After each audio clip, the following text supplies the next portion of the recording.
તો કેમ છો વિદ્યાર્થી મિત્રો, આપ સૌનું કેરિયર એકેડેમીના ડિજિટલ પ્લેટફોર્મમાં સ્વાગત છે. મારું નામ ધવલ શાસ્ત્રી અને મારો મુખ્ય વિષય છે રિઝનિંગ.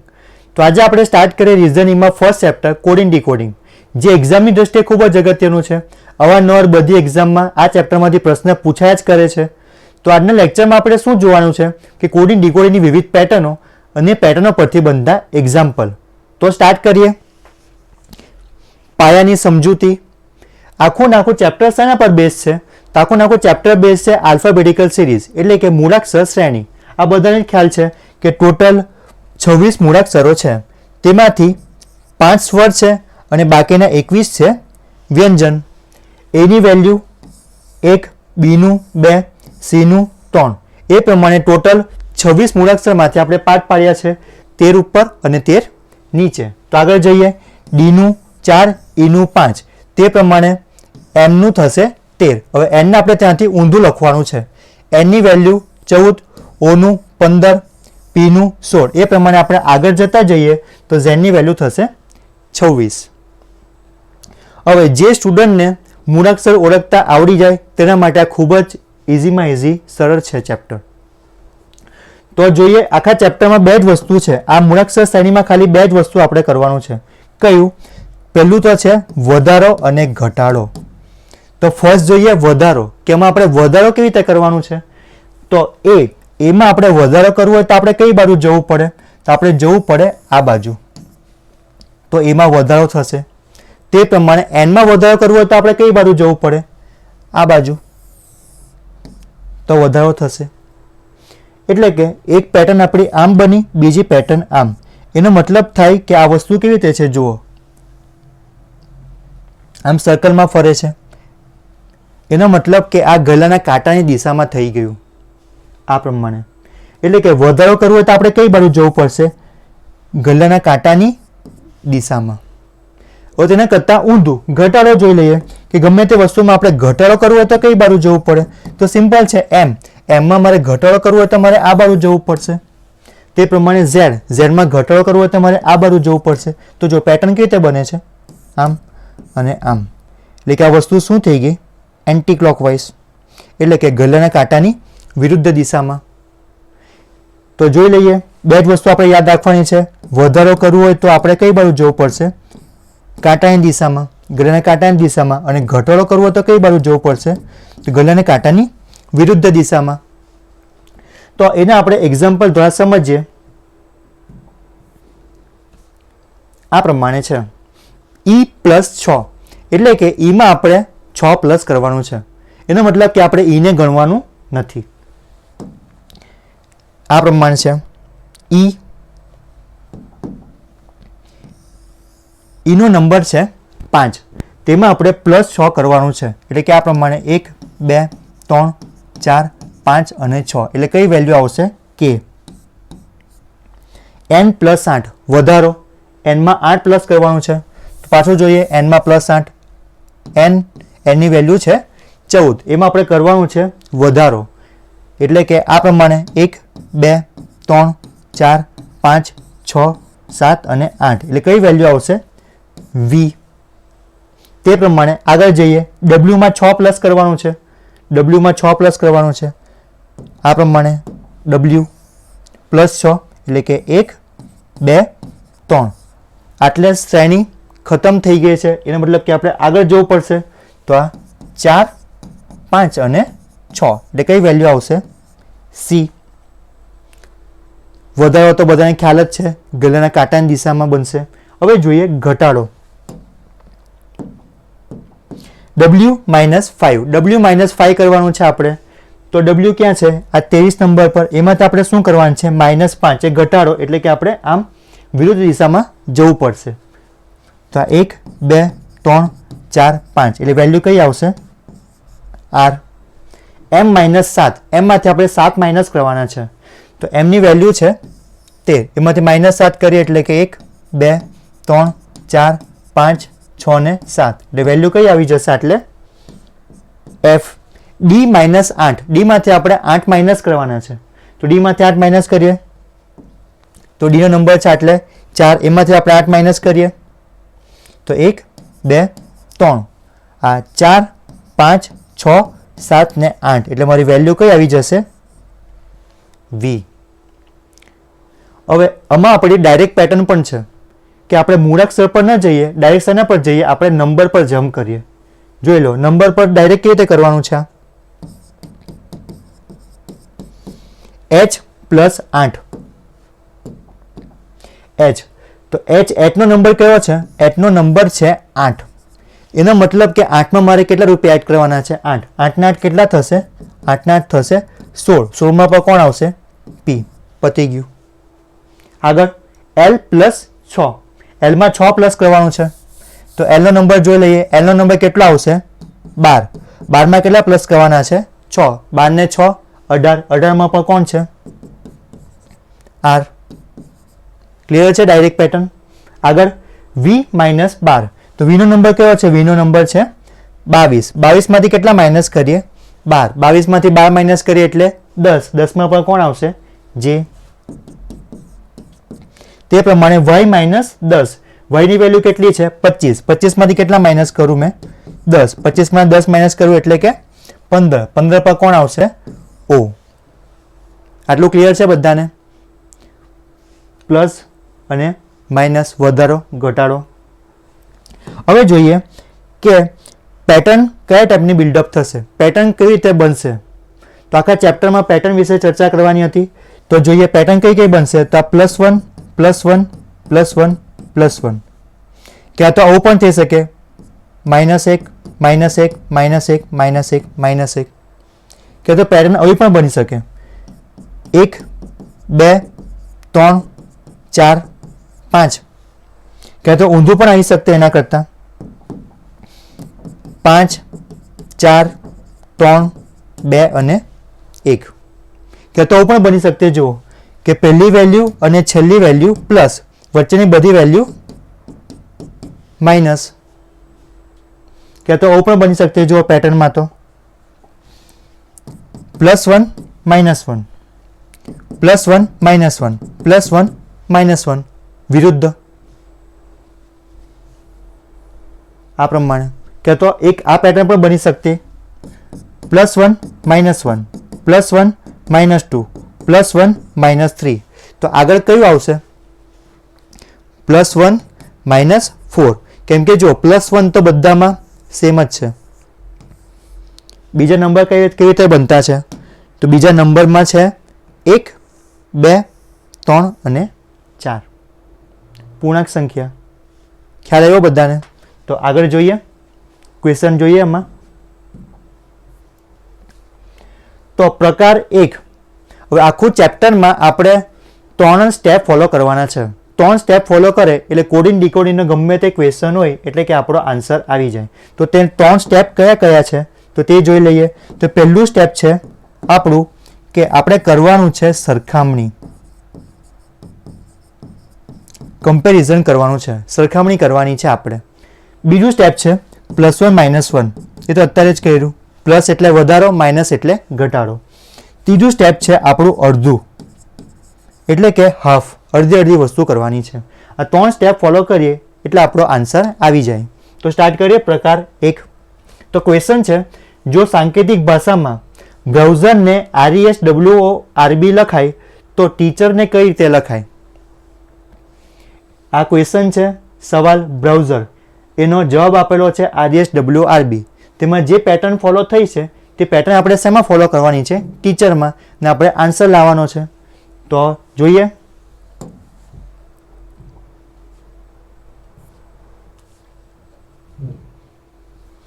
બ્રાઉઝર,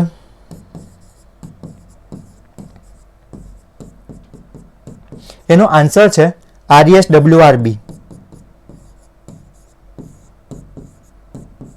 એટલે કે આ ક્વેશ્ચનનો આન્સર છે. તે પ્રમાણે ટીચર એક સવાલ છે તો ટીચરનો કોડ કયો આવશે તે આપણે શોધવાનું છે. તો પહેલું સ્ટેપ કયું હતું? સરખામણી, એટલે કે કમ્પેરિઝન કરવાનું છે. હવે તમને સવાલ થશે કે કઈ વસ્તુ સરખાવવાની છે. તો આપણે શું સરખાવવાનું છે કે જે ક્વેશ્ચનમાં જે મૂળાક્ષર આપ્યા છે તે આન્સરમાં છે કે નથી. સવાલમાં જે મૂળાક્ષર છે તે જવાબમાં બનતા છે કે નથી બનતા તેટલું ખાલી આપણે જોવાનું છે. એ હતું આપણું ફર્સ્ટ સ્ટેપ.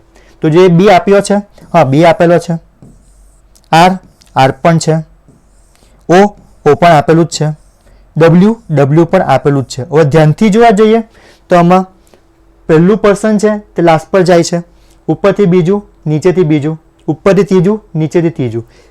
એમાં કઈ પેટર્ન બનશે એ વસ્તુ હંમેશા ઊંધું લખેલું હોઈ શકે. જો આ પ્રમાણે આ બ્રાઉઝર ને આ બ્રાઉઝર. ખ્યાલ આવ્યો બધાને કે બધું અંદરથી મળી જ જતું છે, એસ, ઈ અને આર. તો આ વસ્તુ ઊંધું જ લખેલું હોઈ શકે. ઉપરની પહેલી વસ્તુ જો છેલ્લી બનતી હોય, ઉપરથી બીજું, નીચેથી બીજું બનતું હોય, ઉપરથી ત્રીજું, નીચે ત્રીજું બનતું હોય તો ટીચરનો આન્સર આપણે કઈ રીતે બનાવશું? ટીચર તો ટી ફર્સ્ટ પર્સન ક્યાં જશે? છેલ્લે. ઉપરથી બીજું, નીચેથી બીજું, ઉપરથી ત્રીજું, એ. ટૂંકમાં ટીચરને આપણે સીધું લખ્યું છે તો આમાં એટલે આપણે ઊંધું લખવાનું છે. તો TEA, CHE અને R. એટલે કયું ઓપ્શન આવશે? REHCAET. REHCAET એટલે કે ઓપ્શન નંબર એ.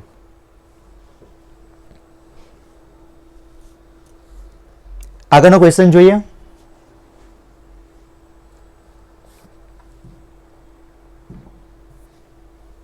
જો સાંકેતિક ભાષામાં ગીવને VIEG લખાય તો ડિક્સને કઈ રીતે લખાય? એટલે કે ગીવનો જવાબ આપણને ખબર છે તો તે પ્રમાણે આપણે ડિક્સનો જવાબ જાતે બનાવવાનો છે. તો જોઈએ પેટર્ન કઈ બનશે? GIVE. તો ગીવનો આન્સર છે VIEG. તે પ્રમાણે DISK. ડિક્સનો આન્સર કેવી રીતે આવશે? તો સેમ વસ્તુ. પહેલું સ્ટેપ કયું હતું? સરખામણી છે આપણી. ક્વેશ્ચનમાં સરખામણી કરવાની છે. તો G આપેલો છે, હા G આપેલો છે. પહેલો પર્સન લાસ્ટમાં જાય છે. આગળ I, હા I પણ છે. સેકન્ડ પર જ રહી છે. ત્રીજો પર્સન V આપેલું છે, હા એ ક્યાં જતો રહેતો છે? ઉપર. ચોથો પર્સન બાકી રહી ગયું, ત્યાં એ લખવાનું છે. ખ્યાલ આવ્યો બધાને? તો જોઈએ ફર્સ્ટ પર્સન લાસ્ટ પર, એટલે મતલબ કે આ ડી ક્યાં જશે? છેલ્લે. સેકન્ડ પર જ રહે છે, તે પ્રમાણે આઈ સેકન્ડ સેમ રહેશે. થર્ડ પર્સન પહેલા પર, એસ જતો રહેશે ઉપર, બાકી રહી ગયું ત્યાં કે. એટલે કે સિમ્પલમાં સિમ્પલ ક્વેશ્ચન હતો, જોડકા જ કરવાનું છે ખાલી આપણે. એટલે આન્સર આવતો હતો SIKD, એટલે કે ઓપ્શન નંબર બી. આગળ જોઈએ ક્વેશ્ચન. તો આગળનો ક્વેશ્ચન છે, જો સાંકેતિક ભાષામાં DAUGHTER ડોટરને TERDAUGH લખાય તો એપ્ટિટ્યૂડને કઈ રીતે લખાય? એટલે ક્વેશ્ચન એનો કોડ આપેલો છે તો ક્વેશ્ચન પરથી આપણે એનો કોડ ફાઇન્ડ કરવાનો છે. તો જોઈએ DAUGHTER. એનો આન્સર છે TERDAUGH. તે પ્રમાણે આપણે બનાવવાનું કયું છે? એપ્ટિટ્યૂડ બનાવવાનું છે. APTITUD ને E. તો પહેલું સ્ટેપ ફોલો કરીએ, સરખામણી. ડી આપણને ક્વેશ્ચનમાં આપેલો છે, ડી, હા ડી આપેલો જ છે આપણને. એ, હા એ પણ આપેલો છે. યુ પણ આપણને ખબર જ છે. જી પણ ખબર છે. હવે ધ્યાનથી જોવા જઈએ તો બધું અંદરથી મળી જ જતું છે. જો DAUGHTER તો કેટલી જગ્યા છોડી દેવાની છે? તો આપણે જો પહેલી 3 જગ્યા છોડી દેવાની છે. આપણે સ્પેલિંગ ક્યાંથી લખવાનું ચાલુ કરવાનું છે? ચોથા પરથી DAUGH. બાકી શું રહી ગયું આટલેથી? TER. તેને ક્યાં લખેલું હતું આપણે? સિમ્પલ ઉપર. ખ્યાલ આવ્યો બધાને? DAUGHTER ક્યાંથી લખવાનું? ચોથા પરથી DAUGHTER. આ પેટર્ન ખબર પડી બધાને? તો એ સ્ટાર્ટ કરીએ. બાજુમાં એપ્ટિટ્યૂડ. તો ડોટર કેટલા મૂળાક્ષર હતા? 1 2 3 4 5 6 7 8. બાજુમાં એપ્ટિટ્યૂડ 1 2 3 4 5 6 7 8. બાજુમાં પણ 8 જ મૂળાક્ષર છે, એટલે કે સેમ જ જશે. આ પ્રમાણે APTIT. બાકી કોણ રહી ગયું? UD અને E. તો UD ને આપણે ક્યાં લખવાનું હતું? સિમ્પલ ઉપર. એટલે આન્સર કયો આવશે? UDE, એટલે કે ઓપ્શન નંબર બી. હવે આ જોવા જઈએ તો આ ક્વેશ્ચન ખાલી કેટલા સેકન્ડનો હતો? 5 સેકન્ડનો ક્વેશ્ચન હતો. જોઈ લો. ડી. હવે આપણે ક્વેશ્ચન સ્ટાર્ટ ક્યાંથી કર્યો? તો ક્વેશ્ચન સ્ટાર્ટ કર્યો આપણે ડી પરથી. તો ડી કયા લેટર પર જશે? ડી ક્યાં જશે? ચોથા પર. તો DAUGATR, DAUGATR. તો પહેલા પર કોણ જશે? પહેલા પર. તો આ છેલ્લા ત્રણમાંથી જે પહેલું હતું તે આ ટી. આ ટી ક્યાં જવાનું હતું? આટલે ઉપર. તો તે પ્રમાણે આમાં પહેલા પર કોણ આવતે? અરવા યુ. હવે યુથી ચાલુ થાય તેવા ઓપ્શન કેટલા હતા આપણી પાસે? આ તો નીકળી ગયું, આ પણ નીકળી ગયું, આ પણ નીકળી ગયું. યુથી ચાલુ તેવા કેટલા ઓપ્શન હતા? એક જ ઓપ્શન હતું, એટલે કે ઓપ્શન નંબર બી આપણે મૂકીને જવા દેવાનું હતું. ખ્યાલ આવ્યો બધાને પેટર્ન? આગળ જઈએ નેક્સ્ટ ક્વેશ્ચન.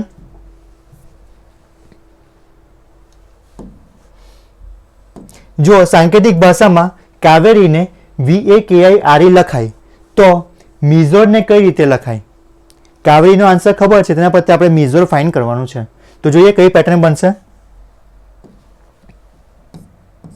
KAVERI. કાવેરીનો આન્સર છે VAKIRE. તે પ્રમાણે આપણે ફાઇન્ડ કરવાનું છે મિઝોર, MYSORE. તો જોઈએ, સરખામણી કરીએ. કે આપેલો છે, હા કે આપેલો છે. એ, હા એ પણ આપેલો છે. વી પણ આપેલો છે. હવે ધ્યાનથી જોવા જઈએ તો પહેલા 3ને શું લખેલું છે? ખાલી એટલે ઊંધું લખેલા છે, ઊંધા લખેલા છે. KAV. આ સીધું હતું ના ઊંધું છે. તે પ્રમાણે જોઈએ ERI. ERI પણ શું હતું? ER અને I. ERI પણ શું લખ્યા હતા? સિમ્પલ ઊંધા લખેલા હતા. ટૂંકમાં આપણે કંઈ જોડકા કરવાના છે. પહેલા 3 ઊંધા અને છેલ્લા 3 ઊંધા. તો MYSORE મિઝોરમાં કેવી રીતે કરવાનું? પહેલા 3 ઊંધા, એટલે કે આ પ્રમાણે MYSORE. એટલે કયું ઓપ્શન આવશે? SYM. આ તો નીકળી ગયું. SYMERO, એટલે કે ઓપ્શન નંબર સી. આગળ જોઈએ.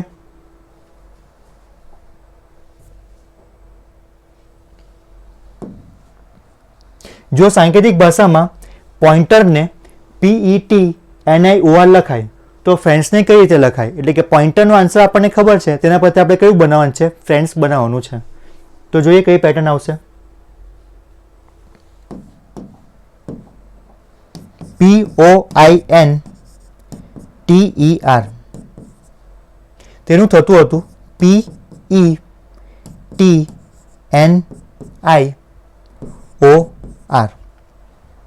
તેના પરથી આપણે બનાવવાનું છે ફ્રેન્ડ્સ, FRIENDS. તો સ્ટેપ નંબર 1. સ્ટેપ નંબર 1માં આપણે કરીએ સરખામણી. તો સરખામણી કરીને ચેક કરીએ. P આપેલો છે, હા ક્વેશ્ચનમાં આપણને P આપેલો છે, સામે જ છે. R, હા R પણ આપેલો છે. હવે જોઈએ O આપ્યો છે, હા O છે. ઉપરથી બીજો, નીચેથી બીજો. I, હા I પણ ખબર છે આપણને. ઉપરથી ત્રીજો, નીચેથી ત્રીજો. N, હા N પણ છે. TE પણ આપેલા જ છે આ પ્રમાણે. એટલે આ પણ એક પેટર્ન છે. હવે ધ્યાનથી જોવા જઈએ તો પેટર્ન બધાને ખબર પડી ગઈ છે કે પહેલું અને છેલ્લું સેમ લખવાનું છે, સામે સામે. અને બાકીના બધાને શું કરવાના છે? ઊંધા, એટલે કે રિવર્સ કરવાના છે. જુઓ OINTE. ખ્યાલ આવ્યો બધાને? આ પણ એક પેટર્ન છે, એટલે કે આ પ્રમાણે બનશે. જુઓ, આટલે +1, આટલે +1, બાકીનું બધું નીચે -1. કે તો પણ આવી શકે કે પહેલું +1, છેલ્લું +1, બાકીના બધા 2 2 2 2 2, એકના ડબલ 2. તે પ્રમાણે જ છે બધું આ. તો ચેક કરીએ. પેટર્ન કઈ હતી? ફર્સ્ટ પર્સન સેમ, છેલ્લો પર્સન સેમ, બાકીના બધાને ઊંધા લખવાના હતા. એટલે કે RIEND. એટલે કયું ઓપ્શન આવશે? FND. F વાળો ઓપ્શન આવશે. તો આ બે તો કેન્સલ જ આઉટ થઈ ગયા. FDN. હવે FN છે, એટલે કે આ જ ઓપ્શન આવશે, FDN. ખ્યાલ આવ્યો બધાને? તો આટલા આપણે આજના લેક્ચરને સમાપ્ત કરીએ છીએ. અને બીજી પેટર્નો આપણે નેક્સ્ટ વિડીયોમાં જોઈએ. તો આવા જ વિડીયો જોવા માટે અમારી ચેનલને લાઇક કરો, શેર કરો અને સબસ્ક્રાઈબ કરો. Thank you.